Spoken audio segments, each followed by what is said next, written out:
Okay, so here we're seeing a cantilevered balcony. This is a three-dimensional view. And what we see here is a typical balcony where the joists are sistered in with the existing framing. And that's what you see up here. You see this joist, which runs continuously to the exterior of the balcony, is sistered. And when we say sistered, you can see there's a double joist connection. These are bolted or nailed together. And then the joist cantilevers out. This is the cantilever of the span. This is the overhang, if you will. We call it the cantilever. And when we do a balcony inspection, what we're looking for is to see if this part, specifically this connection in here, we're looking to see whether or not has that deteriorated. Does it have dry rot?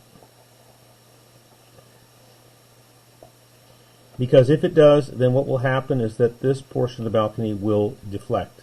So what we do is when we show up, we will shoot elevations at various points from here to here, and we'll measure the elevation here, compare it with the elevation here, and it will tell us, if we look at it from a cross-section point of view, if the balcony is actually doing this.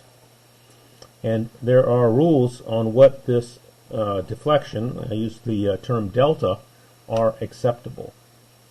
There's a ratio. We know that the balcony has to slope away from the building. This is my building line.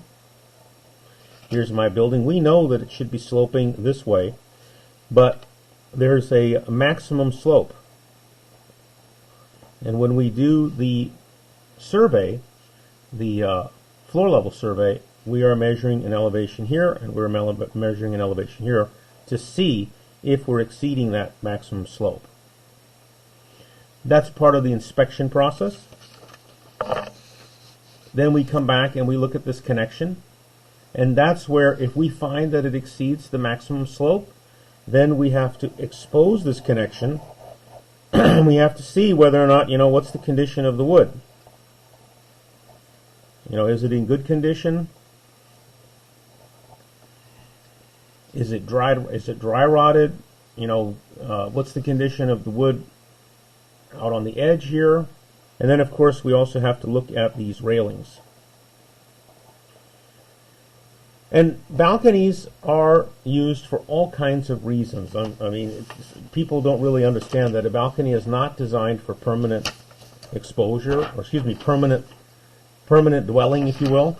And here's an example. Now, this is a very beautiful balcony. What they've done, they've put this lawn in here, they've got these plants and everything. But they actually will cause their own problem, because if this is an artificial turf, then we're fine, but it doesn't look like an artificial turf, and these look like real potted plants. So this water, where does it go? It's going to seep down through this system, and if this balcony doesn't have waterproofing, the water is going to cause dry rot. It's going to cause termites. So even though it looks beautiful, and yeah, I love it, it's not such a great idea. Unless you plan for it, which is put a waterproofing membrane in. Make sure your balcony is strong enough to handle that extra load, because otherwise you're going to get this condition.